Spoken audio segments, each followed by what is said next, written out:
Dear friends and my dear students, today we are going to start a doubt clearance session as per the University of Delhi's notification and your queries raised at Google Classroom. I have answered many questions on the Google Classroom, so kindly scroll down and find your answer. So first question is raised by the Sanam Kandar. He asked, sir, human adaptation topic. So dear Sanam, it seems you want to know what do you mean by the human adaptation. Sanam, the term adaptation in human context means the adjustment by the human beings with its surroundings. Like we are adjusting during the present lockdown and we are constantly learning through new ways of communication, and we are also interacting through Google Classrooms, webinars, YouTube videos, WhatsApps, Zoom, Google Hangouts and many other ways of online learning. Likewise, Sanam Kandar, we human beings make some adjustment in relation to our environment in which we live and also work. We make adjustment for getting our food, clothing, shelter and occupation. In the process of these adjustment, we also modify the environment. Like this is a summer season. The temperature is getting higher and higher in our country. Therefore, what we are doing, some of us who can afford the AC, they are using the air conditioners. Some are using cooler and others simply using the fan to create cooler conditions. So this all effort is just to avoid the negative impact of the higher temperature on our body. So it means according to season, we also externally adapt. Like during summer season, we wear only lighter clothes as in the tropical region. Here the humidity and temperature is high and consequently the perspiration or sweating becomes a constant problem. Therefore, during the daytime, people living in this region avoid the direct impact of the sunshine on their body. At the same time, they allow their body to expose to the windy air for a smooth sweating process, and this sweating in turn helps them to normalize their skin temperature. Why this is important or imperative? The answer is that we are not like cold-blooded living entities. Therefore, we constantly externally adjust with the changing temperature. We all have our comfort zone and we generally like to stay within that zone. The graph is showing that the temperature of human comfort zone varies between 25 degrees Celsius to 20 degrees Celsius, and the relative humidity level ranges between 20 to 60 or 70%. Below and above these ranges, we human being makes a necessary adjustment depending upon our technological know-how levels. I hope this is the answer to your question. And for different types of human adaptations like external adaptation, internal, voluntary and involuntary and ecological adaptations, you can also refer my class notes. Now I am taking next question raised by the Inshu Galan. Sir, how humans survive in the equatorial region? Inshu Galan, this is a wonderful question. So let us first understand where is this equatorial region and what are the environmental conditions of this region. See, this is a region between 10 degree north and south of equator in terms of latitudes. It is a region of surplus energy that you all know. The mean yearly temperature of this equatorial region is around 20 degrees Celsius. So from the point of view of environmental comfort zone, there is no problem since it is within that comfort zone, and which we have already discussed in the previous question.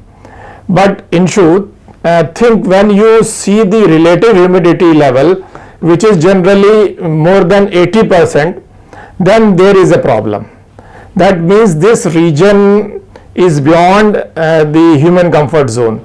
Now the other problem is hot and moist conditions that leads to growth of microorganisms and insects. Their growth is naturally very high which hampers the agricultural activity. Therefore, climate is inhospitable in this region. So, from both the point of view of comfort zone and the human sustenance point of view, this region has a problem. Now come to your question, how human being survives in such conditions. Under high humidity and high temperature conditions, the human body makes some internal regulatory adjustments, like sweating, which cools the skin temperature under slightly windy conditions. Secondly, people wear minimal clothing to expose their body for the perspiration. They also schedule their daily activity in accordance to the sun cycle over the head, meaning they avoid heavy work during the daytime to protect their body from heat stroke. So you should also remember this region is a habitat of many tribes such as famous pygmies of Central Africa, Lumets of Philippines, and more than 60 untouched tribes of the Brazil or Amazon forest. It is also important to note that this region is excellent from the point of view of biodiversity. The tropical rainforests are also in this region. For a detailed review, you kindly refer my video on tropical environmental problems.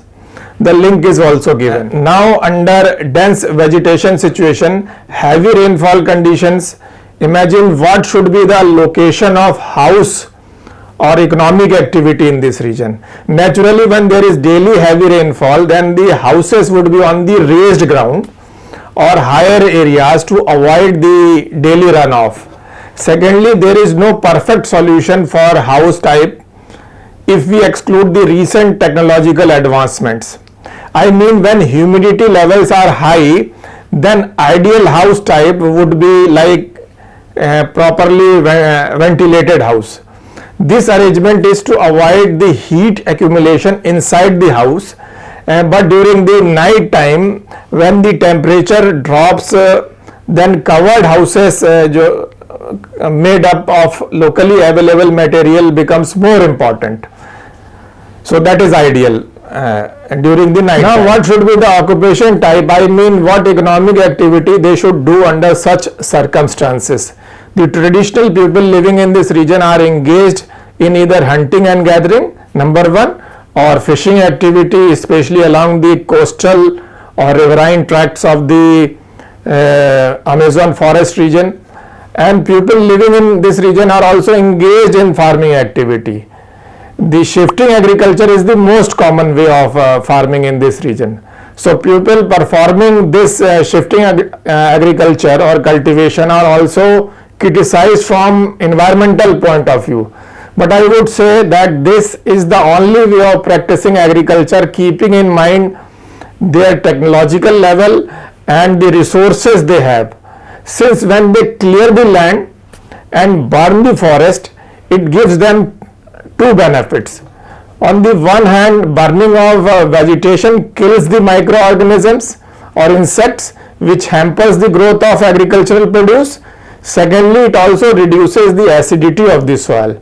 In this way, the poor shifting cultivators do not require the fertilizer as well as insecticides and pesticides. So that is economical in this way. But in the long run, at large scale, shifting cultivation is harmful to the environment.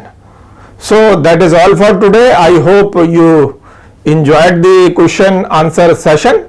Kindly subscribe to the channel for quality content, and I would request you to please leave your feedbacks and questions in the comment section.